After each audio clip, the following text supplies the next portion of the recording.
Hello and welcome to GateDrop podcast, the Red Bud Motocross of Nations review. And Andy, what a weekend that was. Dry weather Saturday, wet overnight, pretty amazing rain, and then probably a pretty good track, soft, but certainly not unrideable for the Sunday. And it was Team USA that came away with the victory, but they didn't have it easy in terms of individual race wins. I think they won only 2 of the 6 motos on the Sunday. All in all, a really good Motocross of Nations, and a lot of people were winners, I think. A- Absolutely, a fantastic event. I have to say though, I was very, very happy it rained overnight. I think I like the colder weather. We got a bit of cooler weather, and also for the track, I think the track needed it. Saturday, I was kind of watching, thinking there's not a bump in sight here, so thank goodness it rained and made things a little bit more technical, which I think was a bit more of a level playing field probably because on the Saturday the track was so fast. I mean, it was just on the throttle, wide open, pretty American style, and you could tell the GP riders aren't really used to that. They're used to bumps here or there, so more technical track on Sunday, made for some good racing, closer racing, I think as well. And yeah, overall, it was there'll be a lot of people happy. I think a number of MXGP riders showed their pace. Obviously, America had good pace. They had the good execution and good starts to go with the good pace. And obviously, Australia will be happy with the way they rode as well. So all the continents, I think, will be relatively happy. And yeah, it was a great Motocross of Nations this year. Really, really enjoyed it. And it was your first time in America, and you were very excited on the flight about all the food you got. Yeah, it was great. The flight was great. I was actually the night before, I was like, I can't be bothered with this. But first time flying to America, they keep you well fed and anyway, so that was good. And then once I got there on the Friday, it was the hottest day. I was like, oh, I'm in for a hot one this weekend. But then brought the Irish with me, or the Irish weather with me. So yeah, all in all, great. I don't think I could have picked a better weekend weather-wise to go. To be honest, it was just like being at home. Yeah, I wouldn't be a fan of the cold weather, so it wasn't ideal, but you were jumping for joy every Great. time you said Yeah, it was cold. unreal. Yeah, And then we fantastic. near had a few deers as Yeah, a well few. on the way to the track a couple of days. So Certainly that something I didn't expect to hit nah, a few deers, but at least we made it home in one piece. That was maybe the yeah, better success than any of the racing. there's a few sketchy moments. It was like been on the bike. Um, so we'll get into it properly here. So as you said, the Saturday it didn't even look as deep. Initially on the Friday when we went there, they'd ripped it really deep. By the Saturday, the almost smooth that it rolled over on top of it, so it was going to be hard. And it didn't dig down as deep as you would have expected it to, even at an AMA National. But you could tell the Americans on their bikes were very fast, let's say that, especially Cooper's 250. They were on the gas really early, just wide open, especially Tomac and Cooper. The GP guys who are more used to rolling turns and everything. That wasn't really working as well. It was almost like they were surprised that you could get on the gas that early and just ride wide open. You could see that in different parts of the track on the Saturday. You also had the Larocco's Leap. Everybody, a lot of the GP ones trying to do Larocco's Leap for the first time. I think Kai de Wolf cased it. He was changing his back wheel on I think just after practice before the start practice. And then Stuart Edmonds cased it big time. He bounced, cased it right on the top, bounced, and then he was fine. He was like, right, let's go again. Don't mind the case Rocco's Leap. But then the bike had other ideas. He damaged the back wheel, I think, and by the time he got to the next corner, he looked for power. He wasn't able to go anywhere. He and his mechanic had to carry the bike with the back wheel in the air the whole way back to the pits. And as you said, it was getting warmer at that point on Friday or Saturday.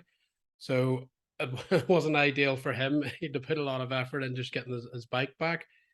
But the practice and then the races were, as you say, fairly wide open on the Saturday. But Eli Tomac, I think this summed up America all weekend. 21st gate pick, and he got the whole shot there, and that was key. Um, he needed that, I think, as well, because that's where the Americans' foundation for the wins came with the whole shots. But Yeah, or the Saturday actually he didn't get the start. He started about 7th, and it was Jago leading most of the way, and that was you were starting to think, can he last? Can he last? Can he last? And the more longer it went on, you started realizing this is his actual pace. Tomac found his groove about halfway through, started picking riders off. But we saw in the MN Nationals, he was able to come through usually easier than that. So that was sort of an indication that it was going to be a relatively competitive weekend for everyone. But again, Jago Garch, he was the star. He had pressure from Suri, pressure from Tomac those last 2 or 3 laps, and he got it done. And then first moto on Sunday. The Tomac came from the outside and got the whole shot, and that was sort of straight away you're into advantage America there, because that's what Eli needed and that's what America needed. That's what they'd been lacking in previous years, especially 4 years ago at Red Bud. They got their start sorted this year. Cooper came away around 7th or 8th, and he stayed there the whole race. And that was the platform that really got them the win, I feel. And from there, it was just about managing it. And I think they did that. They did that pretty well. Saxon somehow didn't actually win a race, but he was he could see the lead in every single race he competed in. He lost the lead in the last lap in the qualifier. He was right there in the first one, pressuring Guadagnini, and then Jet came through, and then the second one he was battling with Jet and had Maxime Renault in front of him as well. So he was right there, but he never got the win. But he's still at the start. He's still at the positions. And if you're France, you're probably thinking what could have been. You're probably wishing Tom Vial was there, although Marvin did ride well, but he didn't have a lot of time to prepare. He hasn't raced outdoors. He hasn't raced at 250. So for the preparation time he had, he did very well, but there's no doubt about it. Tom Vial with his starts and his speed, you saw the speed Jago had, so it shows the level Tom was on. That if they had that, and even if Dylan hadn't crashed both motos, the race for the Motocross of Nations title would have been a lot closer. It was actually quite fine margins, but it just didn't come down to that in the last moto. Yeah, absolutely. I mean, from my point of view, I think any of the three teams that run the podium, I think only one team delivered good starts every moto and stayed out of trouble for the first 2 laps in every moto, and ultimately that's why America won. But when it comes to just raw pace, I think all three teams probably had the pace. Overall, maybe America had the better three riders. I'm not sure, like, I know obviously Justin Cooper, who was maybe the weak link coming into it, It's a strong link, especially in that second moto in the 250 on the Sunday, he was phenomenal. I mean, he was even catching Chase Jackson at one stage. Yeah, he was So I on. think that was probably the moto that won it for America, along with the execution and the staying on two wheels. Just, I mean, every other nation pretty much had a mare, at least one of the riders in one of the motos. So They're all if that did, self-destructive in a way. yeah, and then even, going into the last moto, it looked like it wouldn't even be close. But then once France were 1-2, I think at one stage there was only 1 point between Yeah. France and America. But then Dylan had his crash, and after that happened, you just knew there was no That way was it. back, and Yeah. that was it. It was the Americas, unless something drastic happened and they just crumbled and had a big crash or something. That was the only reason, or that would have been the only way they lost. So credit to them. They won. The speed, the starts, the combination of everything they've done was great. Although from speaking to a few people, it does sound like the AMA riders were using AMA fuel, so that might be why the starts were so good. But anyway, credit to them. They rode great. And France and Australia certainly had the pace. They'll be hoping in France next year that they can maybe execute the races better and keep it in 2 ways. But I think one rider that we'll have to talk about more in a little bit more detail is Jago Garch. Probably the Americans probably didn't even know who he was that weekend. He came out and, They I know mean, now. from the first lap of practice, whenever I seen him, I was like, yep, this is going to be a good weekend for Jago. Now, did I think he would win a qualifying race and maybe be aside from maybe Fernandez, and you could argue he did have Dylan Fernandez pace, just two very different styles. After seeing him the first lap, if you'd have told me it'd maybe be the quickest all weekend, maybe wouldn't have believed that, but I knew he was on for a good weekend. When in the qualifying moto, I mean, in that first moto, I think he was as quick as Eli. I think he Yeah, did he had the initially get the fastest whole lap. yeah, I think he did get the whole shot, but then he made a small mistake, and then Eli got around him, maybe just in the approach to the second corner. If it had been the other way around and Gertz was leading from the first lap, I'm not sure if Eli passes him, to be honest. Gertz's corner speed was Yeah, I'm not unbelievable, sure he does. and he Yeah. got, yeah, and the blue flags where there wasn't any blue That flags, and was I think that horrendous. The lap that back that markers killed him every time, yeah, but he was that able to played in, catch him again. yeah, So that was exactly, a yeah, big that key. played in Eli's favour. But like you say, anytime he lost time, he was able to catch it up. So fair play to Jago Garch. Mentally, he looks in a stronger place now. And after losing the MX2 world title the way he did, you weren't really sure how I'd cope with that and how I'd perform this weekend. But it was good to see him on form. And for me, rider of the weekend, unbelievable. For him now, the big test will be to can he finally win this MX2 world title next year? And this was Eli Tomac pushing in that first moto. The two of them won by, I think, nearly a minute over Maxime Renault. So this wasn't Tomac doing what he had to do to win the nation. This was Tomac trying to set a marker down that for America and for himself that he's the fastest, and Jago just matched him. And every time they got into back markers, Jago was able to claw that gap back to about around a second again. And we spoke to him after, and they're actually standing in the rain on Sunday night, and he said, yeah, he did feel he had the pace on Eli. It was just trying to get around him, and every time he sort of got close, the back markers got in his way. But he knew he had the pace; he could catch him again. So he definitely felt good. He said he felt good all weekend on the bike. So he went with Eli's probably maximum pace, because if Jago wasn't there, that would have been a boring race because Eli checked out. Yeah. So from a neutral point of view, it was good to have a guy actually be able to go with Eli's speed.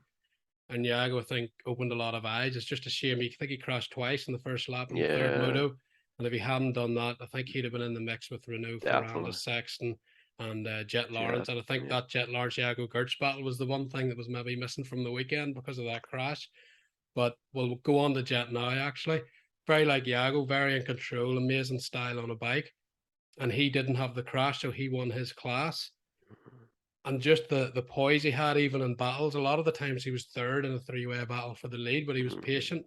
He never really rushed anything. His momentum into the turns, how he stands up, kind of like an Everts. Just very, very good technicality, but very calm on the bike. Now, when he gets off the bike, he's a bit of a madman. We saw in the press conference, he couldn't sit still. He was bored. He wanted to leave. He wasn't told he couldn't leave. He had to stay for another presentation. He was cracking jokes with the Team Australia guys constantly. All go, all buzzing, but on the bike, very calm, very smart, and makes really good decisions. Yeah, mature above his ears, really. Above his years, really. But I have to say, I wasn't that surprised by Jet. You know, I expected it. Considering how young he is and how he's got a lot of experience, he's used to winning races. And even though it was his first race in the 450, I don't think that would have fazed him in the slightest. Probably the opposite. Probably make him more motivated because he wants to show, you know, the likes of Sexton and stuff that he's obviously going to be racing the 450 Nationals next year. So he probably wanted to put a bit of a marker down and show how quick he was with just a couple of weeks on the bike. Imagine what he'll be like with another, you know, a bit more preparation for the AMA Nationals next year. So yeah, Jet was really good performance, unbelievable. But I wouldn't say I was surprised because I sort of expected Jet to do that. And like you say, it's just a pity we never really got to see the Jet v Jago battle that we all sort of wanted to see on the day. Obviously, both raced 250s this year, but both showed that they've got a hell of a future ahead of them because after only a week or two on the bike, they were already pretty incredible. So what a future those two have, and hopefully we'll maybe see them challenge for a title together in the future. Hopefully MXGP, but who knows what the future holds. But both really good. And to add to that, Maxime Renault, now he actually won the MX1 or MXGP class, whatever you want to call it, over Eli Tomac. So a huge achievement for him. But that third moto, the pressure he withstood, Dylan went down, and he got gradually better as the weekend went on. I don't think Saturday was the best Maxime Renault. No. But Sunday morning he turned it around. He took third. So in the results column, it was good. He got the start and he rode well. But then when you have Jago Garch, the guy you beat to the MX2 world title last year, putting a minute on you in his first 450 ride, and Eli Tomac on that as well, you're probably going, I should be able to go that speed actually. And in a moto, he kind of upped that level as well. So it seemed every time he got on the track, he found higher speed. So fair play to that, because that's not easy at that event on a new track. And then he had the mental resilience. When Dylan went down, it was suddenly all on him. And he didn't crack once. I don't even think he looked behind him. He chased all over him. The American hero, Team USA, who France are trying to beat for this title. Then he had Jet on him until a couple of laps to go. And then he was actually able to pull away right at the end to give himself a cushion. But under all that pressure, pretty much for probably 20 minutes, whatever time Dylan went down. And even before that, they knew it was like France pretty much had to go 1-2. It actually would have been interesting if Dylan hadn't crashed. Would the pressure on Chase and Tomac then have caused a mistake? Because at that point, there was a bit of pressure on them. But as soon as you said, as soon as Dylan made that mistake, the pressure was off and Chase could probably relax and actually go for the win. So he started around 12th, got through to 6th, and pretty much settled there the last 10 minutes. But Renault had all that pressure. You knew Jet wanted to win. Chase probably wanted to win in front of his home crowd as well. And yet it was Renault that took the win. So again, for the GP guys, it was a point to say, look, we're all still fast, even if Tim Geiser and Jeffrey Hurlings, Roman Febvre aren't there, and Tom Vial, who are probably 3 or 4 of the quickest GP guys there is. But Renault got the job done in that race, and I'm sure he's completely over the moon to get the overall on Eli Tomac. And Jago Garch is probably a bit frustrated because all weekend it looked like he was going to be the one to challenge Eli Tomac for that overall win. But fair play to Maxime Renault, mental strength and speed. Thought that was a super impressive third moto ride from him. Yeah, I mean, from the start of the weekend to the end of the weekend, if you had to pick the one rider that improved the most, for me, it's definitely Maxime Renault. I mean, For sure. after the qualifying race in MXGP, you were sort of saying that's not the guy that won the MX2 world title last year, and this year was so impressive as an MXGP rookie. But the one thing about Renault is if he has a bad day or a bad moto, he's able to dust himself off and completely forget about it and keep that positive mindset going into the next day or the next moto. So, like you say, speaking to him after the race, he made quite a lot of bike changes because he kept his European settings for the Saturday. Okay. And obviously that track was so fast, it was completely different from European. So he changed his bike settings for the Sunday. And even though the track was maybe a little bit more Euro style on the Sunday, whatever that under the bike, along with his positive mindset, they were able to turn it around. Like you said, the first moto he rode a little bit better, but you still felt there was more there. Yeah. And the last moto, I think that was the Maxime Renault that we've seen in MXGP all season. I mean, I think he would have got confidence because the first 2 or 3 laps he was able to follow Reuben Fernandez. And in Dylan's first moto, like everyone seen how He was quick he was. He was unbelievable. going 2 or 3 seconds a lap quicker, and he was probably riding more on the edge of Maxime. So Maxime probably would have been happy that he was comfortably staying with Dylan, and that probably gave him a lot of confidence. And then once Dylan crashed out, Maxime was just unbelievable. How that guy is so good under pressure. He's got the mental strength. I mean, good Gautier Paulin for me had so much talent on a bike, but he was maybe missing that 5%. But Maxime Renault has that, and I mean, we could be looking at a future MXGP world champion. He's already got one MX2 title, but if he can stay away from injuries that have maybe hurt him in the past, it's maybe why we've had to wait so long to see this Maxime Renault. But unbelievable for him to win the MXGP class, and he really does deserve it. Fantastic weekend for him, and certainly he showed at the level in MXGP, even despite the injuries this year, is still very, very high. And yeah, really, really good display from Renault, and he'll be looking to hopefully stand the top step of France next year at Ernie. And just on Dylan, probably the most exciting rider to watch. He was just riding that 450 like it was a 250F. On the gas everywhere, that sort of sweeping uphill where we were standing, he was wheeling, hanging off the back of it. The bike was swapping a bit, he didn't care. Just on the gas pretty much everywhere he could be. Amazing corner speed. But those 2 crashes really hurt France, and I think he had the fastest lap all weekend. Jago had the fastest lap in the first moto. Dylan, I think, had the fastest lap all weekend, or at least on the Sunday. And it's a case of what could have been for France with those 2 crashes related to it before. Tom Vial not racing. They were closer than it probably looks in the points when you look at the overall results to the win. Absolutely. With Dylan's speed and like he to come on that track's not easy to pass on. That's why starts were so key. And I think that's what the Americans really focused on because they knew that, even Eli first moto Saturday, it took him a while to get going to get past people. And again, he started 12th and got 6th on the Sunday. It wasn't easy to pass. Even a guy like him just couldn't storm through the field like you would usually see in an AMA. So Dylan did come through the field very well, and he was carrying speed that he probably had no right to carry through the field with his lap times. And once he got into clear air, he was seriously catching people. So really good to see him back and see him on form. That was more like last year's Dylan. And he told me that his back is actually fine now. He just needed to rest it. It maybe wasn't as bad as what people feared. So hopefully that is the case, and he can go into next year's Supercross and outdoors back to 100% and avoid injuries, because he's going to add a lot to both championships if that's the form he's going to be riding in. So I think for me, he was the most exciting rider, maybe the most unexpected to a degree, although we know he's really, really fast. But to get a hole shot, he doesn't often get many of them. Matteo Guadagnini led the majority of that second moto. Chase Sexton couldn't get him for a long time. It was Jet Lawrence that eventually got him. But what a ride for Matteo Guadagnini. And it's just a shame that it's Antonio Caroli's last race. And he is usually the great starter, and he didn't get the starts he probably really wanted because he was actually riding good. And I don't know how much the showed of him on TV, but when you visualize Caroli, you visualize that wee terrier fighting and fighting and fighting.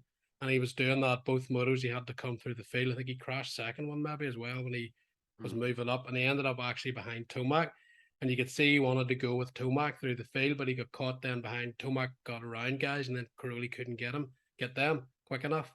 And Tomac then was pulling away, but Caroli was fighting hard. And Guadagnini also went down pretty spectacularly in the first turn of race 3. And despite all that, they still got 4th overall. So I think for a number 1 team coming into the weekend with a number 1 plate, I think 4th overall is pretty good because they didn't really have a perfect day in terms of starts like the US did. And I feel they made the best of their situation. And for Caroli, a respectable ride. I think he had good pace. He probably didn't get to really test himself at the front just because of the starts, but he was still exciting to watch and he was pushing hard. And he said it was pretty emotional after the race. It's hard to believe that that's his last pro race, especially with the speed he still has, but it was his birthday as well. So 37 years old, not a bad way to go out with a number 1 plate for Team Italy, Motocross of Nations champ, 9-time world champion, and then taking Italy with his teammates. Adamo, 15th place is solid for him to 4th overall. So pretty good way to end a career for Antonio Caroli. Yeah, Italy 4th overall. I mean, that's the best they could have done. Most people would have probably thought the Dutch were going to beat them, so that would have pushed them down another spot. But the Dutch had a bit of a mare on the day, so Italy really, really good 4th overall. Like you say, Crowley finishing his pro motocross career, and I think when he looks back, he'll have so many good memories about what he's done in his career, and it was nice for a nice way for him to bow out with the number 1 plate at Red Bull. And Matteo Guadagnini, I think he showed the level of MXGP is no joke this year. I mean, I can't remember him ever leading an MXGP moto to start with, and even though he's won a lot of VMX races, he's still relatively inexperienced at the highest level in terms of winning and running right at the front. Obviously, he started the year in MX2, but that didn't actually go to plan whatsoever. He was usually 5th to 10th in MX2, and because of that, he made the decision to step up to the 450. Now, he has been riding really well in the 450 in MXGP, but he's usually about 7th or 8th in MXGP, aside from the final round where he rode really well and 5th overall. But he's still inexperienced leading at this highest level, so that's probably the first time he was in that situation of leading for such a long time, holding off Chase and actually passing Chase back. So it shows he's not scared. And I think another year's experience racing MXGP. Now, obviously, the speed's going to be really, really high next year when we've got a fit, hopefully, Jeffrey Hurlings, a fit Roman Forever from the start of the season. So the challenge for him is going to be trying to get good starts and running right at the front of MXGP. It's certainly not going to be easy, but hopefully that race can give him a bit of belief now, because I think he had the pace. It was just maybe a little bit of inexperience, if not on the not being used to the intensity for a whole moto. But once he can get that and learn from that, he has a very bright future, I think. And Italy themselves have a very bright future. Adamo should only go strength to strength after picking up a factory KTM ride. And then you've got Guadagnini and then somebody like Ferrado, not exactly a bad guy to call upon. And again, similar to Guadagnini, I think he just needs a little bit more experience in MXGP as well. And that'll be a solid team next year for Italy. So the future's bright there as well. Guadagnini came into his truck after, got a big hug from, I think it was his dad, and Yeah, all smiles from the team. He was beaming with that ride and to lead at Red Bud in front of the huge American fans, by the way, and not just American fans, international fans of all different flags, massive USA chants, which I know you loved.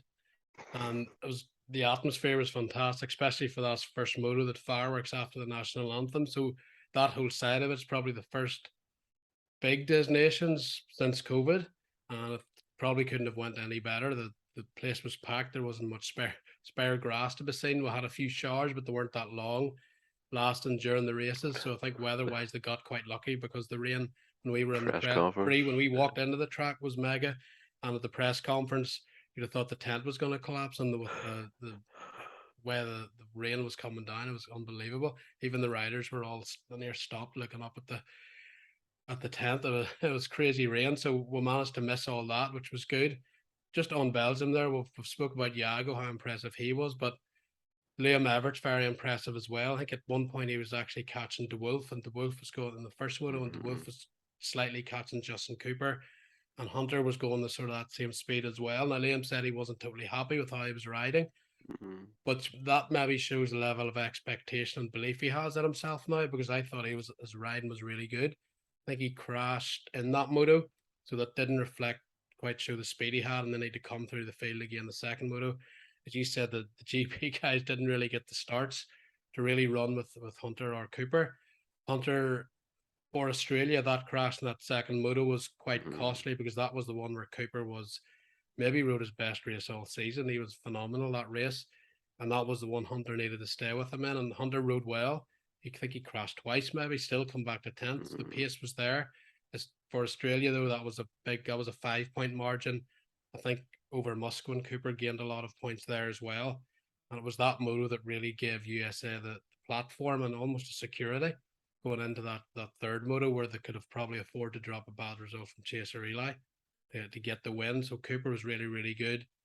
And Hunter, that as soon as he crashed in that moto, you were like, it looks like it's the USA's, because Cooper didn't look like he was going to crash and was just really fast. As you say, he was Fernandez was trying to catch him, but was on the similar pace. And then Cooper had Sexton not far in front of him, and he was almost catching him lap to lap.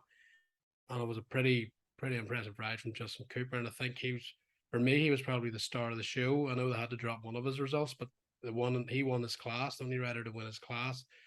And that moto was absolutely huge for Team USA. Absolutely, Justin. I mean, where's that Justin Cooper been all season, you could say? Obviously, there was a reason. Maybe people doubted he was the right choice, but that was because, for his standards, he did not have a great season. But you could tell he was very, very motivated this weekend from the get-go. And yeah, he rode his heart out, and that was the Justin Cooper we're probably expected all season. And Yeah. it sounds like he might be motocross only next year. If he does supercross, it might only be a few rounds. So, you know, he'll probably be more prepared for the nationals than the other riders, because they're obviously going to be racing all the supercross, so they might only get a couple of weeks to prepare. He's going to be riding motocross all year round, from what it sounds like. So with that in mind, we can't really rule him out of the title next year. And if he rides like that, he'll definitely not be far away. He was really, really good. And yet, just on Liam Everett, I mean, for him to be the best MX2 GP rider on the day, fourth overall, he probably had the speed, actually. I don't think he was any slower than MXoN. Just the starts killed him in He both didn't get away motos. with him. Otherwise, I think an MX2 podium certainly wasn't out of the question.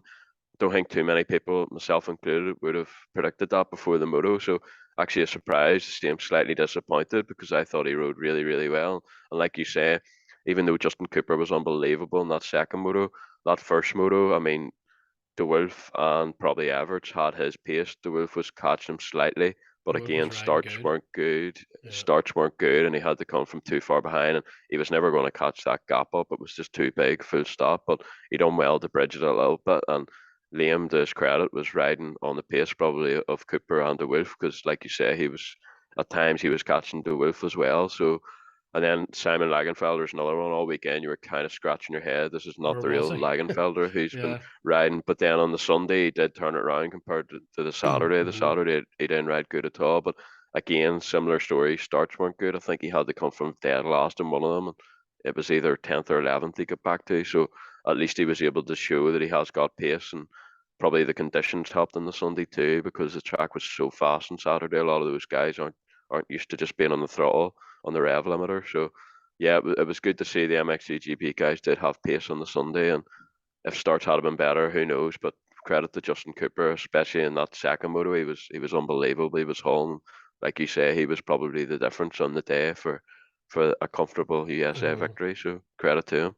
And that's where I think France needed Vial, because he was Yeah. probably the guy that was capable of that as well. Mhm. Just on Marvin though, he's probably feeling quite old this weekend, because when he was in GPs, Liam must have been a toddler, and now he's racing Liam on the track Yeah. at Red Bull all these years later.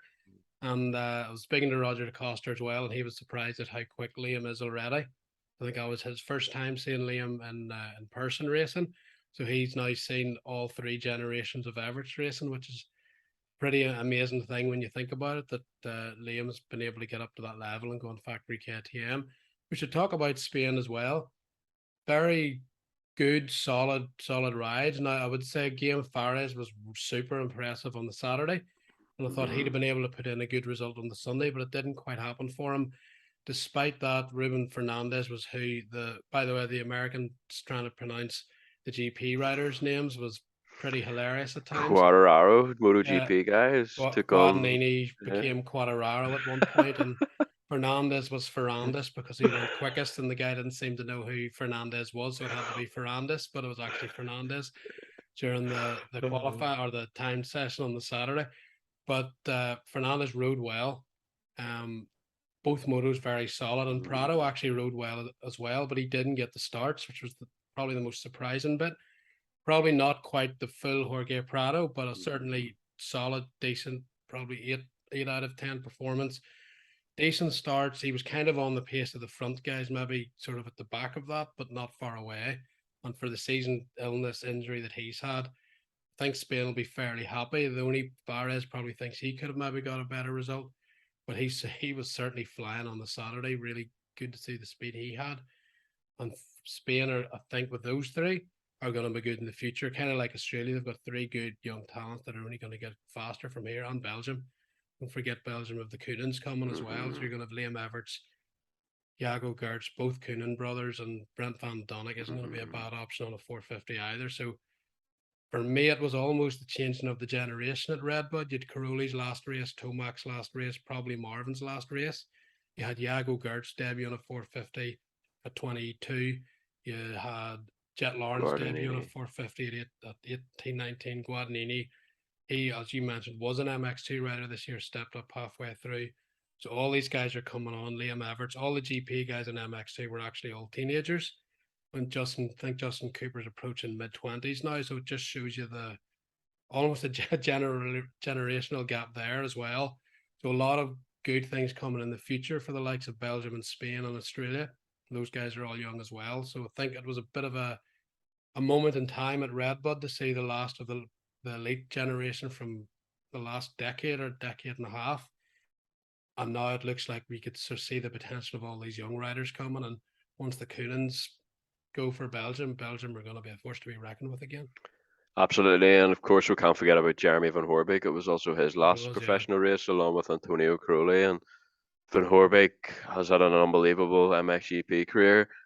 Always really quick, really good. He just couldn't quite deliver that world title that he tried so hard to do. Second in MXGP was the best he could manage. But that year, what a year he had that year. I mean, he was on the podium every single weekend. It's hard to believe actually when you look back that I think he only, what did he win, two or three GPs in his career? And he was a He was consistent knocking, fast yeah, guy. Yeah, he was always. knocking on the door so much. But yeah, if he has one regret probably when he looks back at his career, it's probably that he didn't win as much as he would like to. But he still had so many good days in the sport, and he can focus on his family now and credit them. And it'll be interesting to see if he sticks around the paddock or picks up a coaching role or anything like that.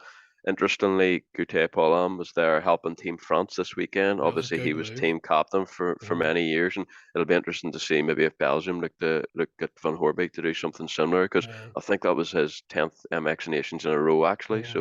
So much experience there as well, and And yeah, he rode just well too. He was solid yeah, both he was days. solid on the beta. It was good to see the bike sticking out for both the motos too.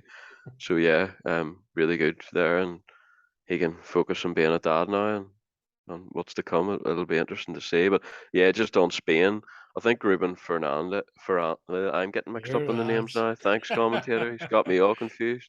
Reuben Fernandez. I think he was really really good. Actually, he probably impressed me a little bit more Prado, just because we know what Prado can do. And typically the weekend he would have wanted the whole shots. He never got them, but Yeah.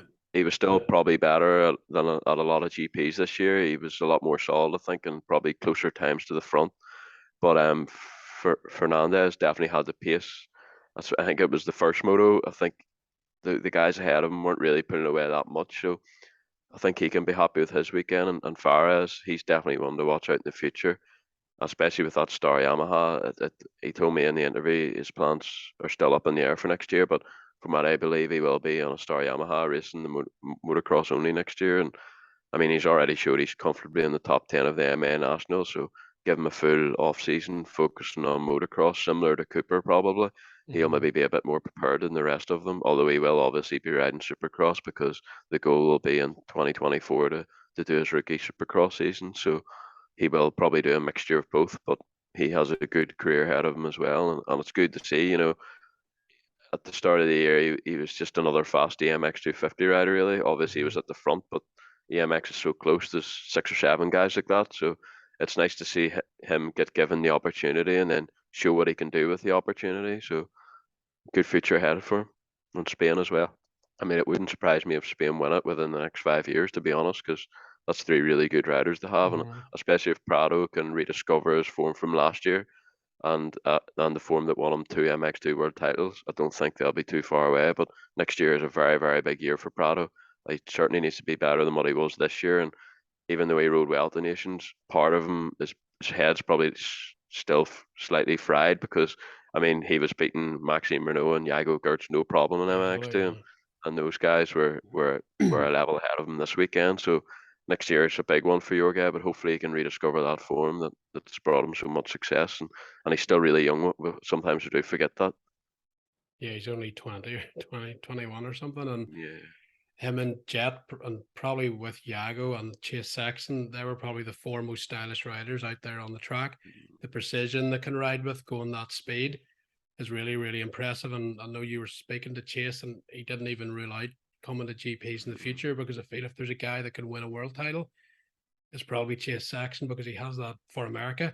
He has that style, that precision, that standing up technique that you seem to need on GP tracks. And it looks like his style will go well with the versatility you need for World Championship motocross. So I think he wants to win titles in America first, and then keep an eye out, because it might be an option. It might be America's big hope for an GP World Champion. So Saxon really good to watch as well. Now, unfortunately, we'll have to come to the negatives. And Team GB, nothing went right for them all weekend. I think Tommy rode well, actually, but he ran out of fuel at the end of last moto. Max Anstey had fuel issues all weekend, and it was a bit of a shame, because when you saw him ride the bike, you thought he's going well. He looks great on that Honda. And then when you looked at the times, it was the opposite, and it was hard to understand why, when he looked good, he wasn't going well, and obviously the fuel was the reason. And then Dean Wilson was just there riding to sort of average results, really. I think he got 8th on the Saturday, but when you combine both classes, it's sort of back end of the top 20 is probably where you'd expect him. And I think that's where Ben MXoN could have got better results. So I'm still surprised Ben wasn't selected. We saw what Guadagnini did. Not a guy that usually runs at the front of MXGP yet, but he was probably a guy Ben would have been racing with fairly regularly at the back of that top 10.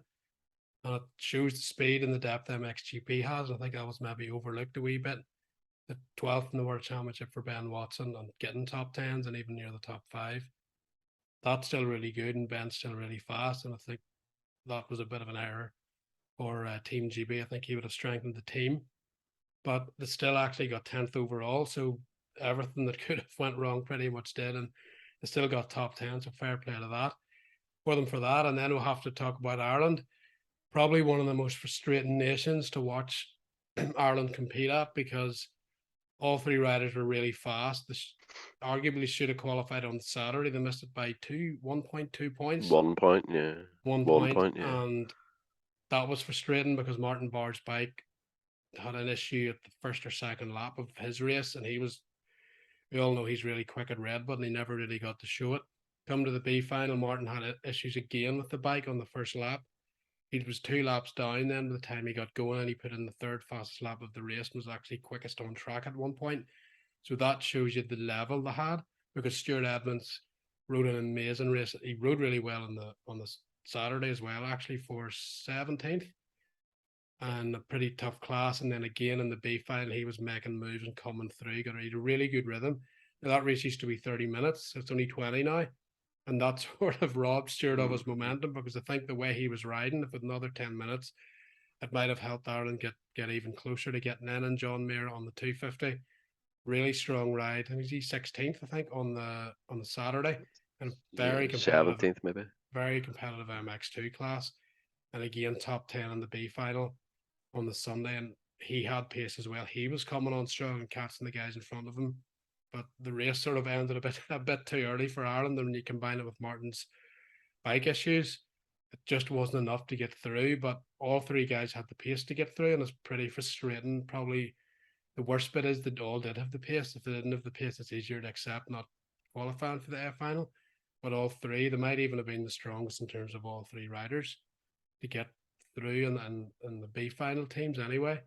But that was disappointing for them, because you felt for them because they rode so well and they had the pace, and they didn't get to then sort of get the rewards of what they should have seen by getting into the F final. Also, that reminds me, Joe Shimoda, not the weekend you expect for Joe Shimoda, No. riding the complete opposite way you usually see Joe Shimoda ride, wide open and just crashing, whether it's Saturday or Sunday. It never went right for Joe Shimoda all weekend, and Pro Circuit had their full rig there just for him, and by halfway through Sunday, the rig was being torn down because Japan didn't make it to the F final. Joe crashed his brains out pretty much. I think he did it the fastest lap in the B final, but he was on the edge too much. I think he maybe felt too much pressure to lead Japan into the F final both days, and it didn't go well for Joe Shimoda after how he rode the last AMA National. So that was one of the most surprising elements of the weekend, was Joe Shimoda not really riding like Joe Shimoda, crashing a lot, and you don't really expect that of him, especially this outdoor season. Yeah, absolutely. I mean, this is a regular national podium guy, and he's actually had a better season than Justin Cooper. And Yeah, Justin it's Cooper was bizarre. unbelievable this weekend, and Yeah, and Shimoda all weekend, it just didn't really click for him, and especially on Sunday, whenever the track was, especially on Sunday morning for the warm ups, the track was more muddy, and he was trying to ride it like the track was the same conditions on Saturday. He was just trying to pin everything, and didn't end too well for him. He crashed in the warm up at least once that I seen anyway, and it wouldn't have surprised me if he crashed more. And then the B final, I don't know what it was, because the other Japanese guy was actually quite good. He was battling in around the top five, wasn't he? So yeah, I think if Joe just took his time, as you say, the quickest lap time of the race, I think if he had just took his time and passed guys as they came instead of trying to force anything, Japan might have even got through. But yeah, too many crashes for Joe, a bit of a disaster. He'll not be remembering that Motocross Nations no, in a hurry anyway, but more like a nightmare. But yeah, it's a shame for him, because Japan probably won't come to France either. So he'll maybe not get to race the yeah, event again until it comes to America again or somewhere like that. But so bit unfortunate. But if I was Joe, I would just forget about that one and scrap it off and focus on next year now. And yeah, I think you've touched on the negatives quite well there actually. But the one you forgot about is the Dutch for me. I mean, yeah. That I was expected them to not be on the good. podium, to be honest. But bar Kyle Will's first moto, that was the only highlight really for them on the Sunday. Calvin rode not too Flanders, bad, yeah, but he rode not too bad, but you would still expect Calvin to be roughly where Reuben was. Well, I would yeah, anyway, especially in those yeah, conditions, and he was just a little bit off for whatever reason on the Sunday, and Kohlenhoff somehow getting lapped by Jago. That's another yeah. That one. was something you would not Yeah, expect, coming especially coming into considering the his event. form four Yeah, years ago, to have come back yeah, and Jago lapping him, and nothing yeah, went right for Glenn. He said he didn't have a yeah. good feeling on the track. He'd bad starts and crashes.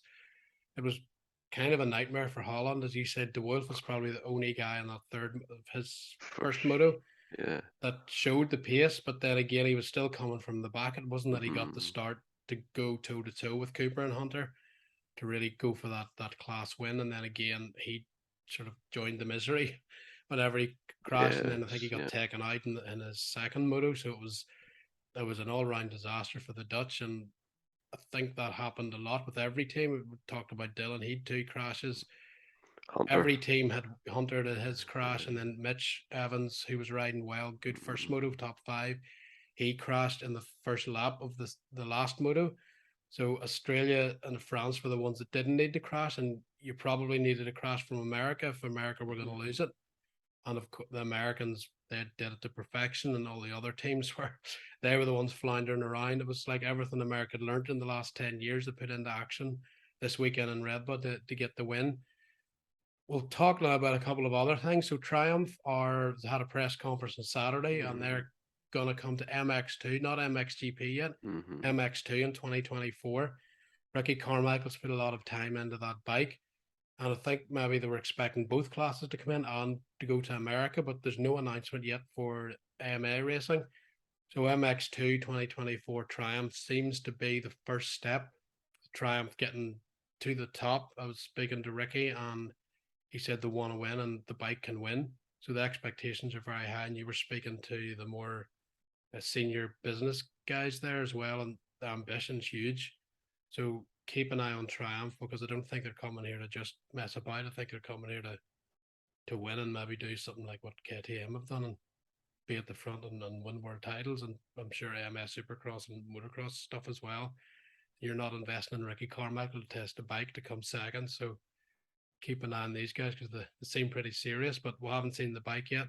We don't know what it's going to look like. Ricky says it's really good and that he's rode other bikes to compare and contrast to see where the Triumph can improve and be better. So this is a serious project with a lot of money being thrown behind it, and we think you expect it to be successful the way everybody's talking. Yeah, absolutely. First and foremost, it's fantastic news for the sport in general.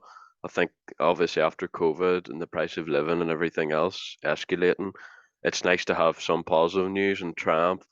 I'm surprised actually that the first approach is the field an MX2 team. I always thought, because Thierry, who ran the Kawasaki MXGP team in years, I always sort of thought that the plan would be to start an MXGP and they would value it more. But it's interesting that they're going to start an MX2 and work from the bottom up. But long term, it's actually probably a good thing, because I thought that maybe like Beta, I thought that maybe just focus on MXGP, but obviously the long term goal is to be present in both classes. So that's good, and it'll obviously be interesting to see A, what the bike's like, and B, what kind of riders they can attract. Obviously Ricky Carmichael's involved, and you have to imagine there's going to actually be a lot of money there so you'd have to assume that they're going to be able to attract the top riders even as soon as 2024 probably. So yeah, it's going to be interesting. And then obviously it's they've already pretty much confirmed that they will have at least one MXGP rider in 2025 as well. So it is going to be something that does move quickly once it happens. Unfortunately, we just have to wait a year for them to join the paddock. But yeah, it's very, very exciting, and hopefully they can be the first of many, with hopefully Ducati entering the fray in 2024 as well. But that's still obviously early days and still in the works. But it's positive news definitely for the sport. And with Beta there as well, obviously we know what's happened to Suzuki. So to have these manufacturers come in, there's so many good riders. They need rides, and these manufacturers are hopefully going to help the talented guys get rides and make money riding World Championship. Also, another exciting news of an interview with Davey Coombs that keep an eye on the website. That should be going up today, which is Wednesday. He was talking about the Super Motocross Championship that's going on in America. That sounds quite exciting as well. But then he also alluded to the fact, and we'd heard during the weekend, that they're planning a pretty much all-star, all-time race in 2024 with the top AMA guys. I think maybe the top 20 MXGP guys all in one race. And I think details aren't completely sorted yet, which is why it's not 2023. So it's going to be 2024. But to have a race where you've all the top AMA riders, all the top GP riders in one event is going to be pretty special. So we'll wait to hear more concrete details on that. But Davey's certainly enthusiastic. Him and David Longo are working closely together now, which is different from a decade ago with Giuseppe. So I think that can only be good for the sport, and hopefully well, maybe if this race goes well, we'll maybe get more of that type of racing, and we'll really get to see all the top Americans race all the top GP riders regularly, and not just at the nations where you're kind of hoping guys aren't hurt and maybe some guy didn't get selected, that you would like say like a Febvre. There's only 3 spots for each country, obviously, and the likes of France, even Holland, where you're the likes of Rowan van de Moostag not getting to go. America obviously have more than 3 good riders, so this race could be something pretty amazing, and I'm already excited for it. And it's only 2022, so keep an eye on that. I'm sure more details will come out over the next 12 months for that race. But big news and big positivity on both sides of the sort of racing world there, with America and the rest of the world kind of coming together finally. And that race could be pretty epic. Yeah, absolutely. Really, really exciting. Obviously, we have always thought for a while that there should be a Ryder Cup event where it Mhm. should maybe be USFE Europe. It's not going to be it's not going to be like that because obviously the French AMA guys, the German AMA guys, they're going to be racing for AMA. Yeah, But it's certainly better than nothing, and obviously doing it that way might actually be better in one sense more because competitive. and the riders have to actually race Yeah, because for there's going to points. be AMA points, so you know that they can't just opt out of it and say I don't want to go there if they have it Mhm. in Europe or whatever. So it's going to be really, really interesting. One aspect for me is I just hope it's fair and it's not in America every year, for example. And And the I hope that fuel's equal as the well. well, that's I was just about to say it. I hope Sorry, the fuel they sorry. use the same fuel. So if they do that and do things right, it could be unbelievable and probably the fastest race we've maybe ever seen Yeah, with 20 of the both from each sides of the pond. So it'll be and then MX2 will probably be the same. So yeah, really exciting and hopefully we get some official news in the next few months about it. But certainly want to keep an eye on it. It'll be really, really exciting for any motocross fan, I think. And yeah, I just hope that it's like I said, it's not in America every year, and they do come to Europe sometimes. But I do have a feeling that might be the race where they maybe try and plug into Australia, maybe Mhm. Canada, places like that would be interesting too, I suppose. So definitely one to keep an eye on. Yeah, I think that's as well as the race. That's news. It's one of the most exciting things, and the super motocross as well. I think there might be a chance for hurlings and all to race that yet, but I don't think that's completely. They've sort of worked it out. They're really just focusing on the AMA criteria to qualify for that at the minute, but I don't think it's ruled out that you could see the likes of Hurlings and Geyser be allowed into that race. So there's a lot of changes in the sport and all positive, and adding to that, our Supercross starts in about 10 days' time in Cardiff. So we're off to that as well. So another new series, another exciting thing for the sport, and that'll be interesting to see how that goes. Eli Tomac's going to have to do a pretty quick switch in his mind, get back into the Supercross flow of things after his Red Bud victory with Team USA. And by the way, what a year for Eli Tomac. It doesn't really get any better than that to win everything, and which is last full season of professional racing. And in the press conference after, he was happy. He done I don't know how many interviews, including one with us, and smiling the whole time, very open, very chatty, and totally different Eli Tomac to the more quiet, maybe less media friendly one we've seen during his career. But obviously, he had a career to do, and that had to be priority. Now I think he can see the light at the end of the tunnel. He's enjoying his last year. Winning obviously helps too, and all Americans were actually really good with the media because they had a serious amount of interview requests, and they were there for I don't know how long in the press center. So fair play to them. That was good from them. It wasn't just American media that were doing interviews with either. So it was good to see that. And yes, Eli Tomac, Ken Roxon, like Shane McElrath, Joey Savati's just been added to that. Cole Seeley will be back, Josh Grant, Derek Drake, Max Anstey. Let's hope he's got his fuel issues sorted out. You Hopefully. don't want an issue going off a triple or some Yeah. transition combination and getting wrecked in your home country as Britain would be. Chad Reid racing as well. So a bit of an eclectic mix of riders, past, present, and future. So looking forward to that. But for now, that's the Red Bud wrap up. Anna, your first time in America, all done and dusted, and no doubt you'll be back now. Yeah, well, the weather being the way it was, if I could go another weekend like that, I'd be happy as Larry to go. Yeah, but knowing my luck, the next time it'll be about 30 degrees and I might Dan not make it home, but we'll see what happens. I'm sure I'll be there in the future at the Nations again. Cheering for USA. Right. That's it. Thank you. Bye bye. Ciao for now.